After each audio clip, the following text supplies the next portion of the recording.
Hello बच्चों, चलिए प्रश्न को पढ़ते हैं। कोशिका चक्र की आ, इसमें यहाँ पे खाली स्थान में क्या दिया है? दो की एक अवस्था के दौरान प्राणी कोशिका में सेंट्रियोल का द्विगुणन होता है और चार की तीन अवस्था में ये विपरीत ध्रुवों की ओर गति करना प्रारंभ कर देते हैं। इनमें क्या हमारा प्रश्न क्या पूछ रहा है? खाली स्थान में नंबर दिया हुआ है कुछ, जैसे कि 1 2 3 4, उसमें हमको देखना है और यहाँ से हमको बताया हुआ है कि एक कौन सा है, 2 3 4, हमको सही विकल्प को चुनना है इसमें से। तो चलिए देखते हैं। पहले तो हम इसमें ध्यान से देखते हैं कि जो हमारा खाली स्थान दिया हुआ है प्रश्न में, वो आगे पीछे करके दिया हुआ है। तो हम यहाँ पे ध्यान देते हुए चलेंगे। तो चलिए देखते हैं प्रश्न की मुख्य अवधारणा क्या हो जाएगी। मुख्य अवधारणा क्या होगी कि कोशिका विभाजन, कोशिका विभाजन। अब कोशिका विभाजन क्या होता है कि नई कोशिका का निर्माण, मतलब एक कोशिका से कोशिका विभाजित होती है और नई कोशिका का निर्माण होता है। तो उसके क्या क्या बोलते हैं? कोशिका विभाजन। तो क्या होता है कि नई कोशिका का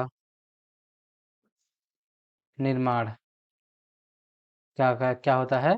कोशिका विभाजन होता है। अब इसमें क्या होता है, जैसा कि हमारे प्रश्न में दिया हुआ है, ये जो प्रश्न में वाक्य दिया हुआ है उसमें क्या है कि जो कोशिका चक्र की दो की एक अवस्था के दौरान, मतलब कोशिका चक्र की कौन सी अवस्था के दौरान क्या होता है? सेंट्रियोल का द्विगुणन होता है। तो जैसा कि हमने देखा है कोशिका चक्र में कि अगर ये कोशिका चक्र है ऐसे, तो इसमें कितने भाग होंगे? दो। ये हमारा क्या होता है? एम फेज हो जाता है, एम प्रावस्था। और ये पूरा हमारे क्या होती है? अंतरावस्था होती है। तो देखते हैं इसमें कि ये क्या है? एम प्रावस्था, एम प्रावस्था। और ये पूरी क्या है हमारी? अंतरावस्था, अंतरावस्था, या इसको क्या बोलते हैं? कोशिका की विश्रामावस्था। अब इसमें तीन प्रावस्थाएं होती हैं, कौन कौन सी? G1, S, G2। अब ऐसा हमारे प्रश्न में हम एक एक करके इसमें देखेंगे कौन सा अवस्था क्या बोल रहा है। तो कोशिका चक्र की मतलब कौन सी सब प्रावस्था में क्या होता है? सेंट्रियोल का द्विगुणन होता है। तो सेंट्रियोल का द्विगुणन किसमें होता है? जैसा हम जानते हैं कि जो अंतरावस्था की, किसमें? अंतरावस्था की एस अवस्था में, एस प्रावस्था में क्या होता है? सेंट्रियोल का द्विगुणन होता है। किसका? सेंट्रियोल का एस प्रावस्था में क्या होता है कि सेंट्रियोल का द्विगुणन होता है। किसका? सेंट्रियोल का, सेंट्रियोल का द्विगुणन होता है।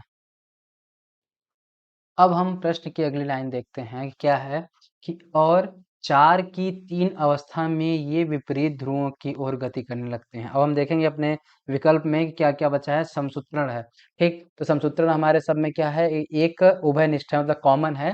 तो क्या हो जाएगा यहाँ पे कि अगला लाइन हमारा क्या होगा कि समसूत्रण की, समसूत्रण की किस अवस्था में? प्रोफेज अवस्था में, प्रोफेज अवस्था में क्या होता है? यह विपरीत ध्रुवों की तरफ चलना शुरू कर देते हैं। तो अब देखते हैं हम अपने प्रश्न के अनुसार सारे बिंदुओं में कौन कौन से नंबर में कौन कौन सा हमारा शब्द आ रहा है। तो पहला क्या है कि कोशिका चक्र की दो, दो मतलब किसमें? अंतरावस्था की एक, मतलब किसमें? एस प्रावस्था के दौरान प्राणियों में सेंट्रियोल का द्विगुणन होता है। और चार, चार क्या है हमारा? समसूत्रण, समसूत्रण की तीन, तीन मतलब क्या? प्रोफेज अवस्था में यह विपरीत ध्रुवों की तरफ गति करना प्रारंभ कर देते हैं। अब हम क्या करेंगे इसमें कि विकल्प के में देखेंगे कि ये वे बिंदु कौन से विकल्प में आ रहा है। तो पहला क्या है? एस प्रावस्था। दूसरा क्या है हमारा? अंतरावस्था। पहला है हमारा एस प्रावस्था, दूसरा है हमारा अंतरावस्था, तीसरा है हमारा प्रोफेज, चौथा है समसूत्रण। अब ये देखते हैं कि ये शब्द कौन से विकल्प में आ रहे हैं। तो पहला क्या है? एस प्रावस्था, हाँ इसमें है। दूसरा क्या है? अंतरावस्था, हाँ दूसरा दूसरा अंतरावस्था है। तीसरा क्या है? प्रोफेज, हाँ प्रोफेज भी है। चौथा क्या है? समसूत्रण।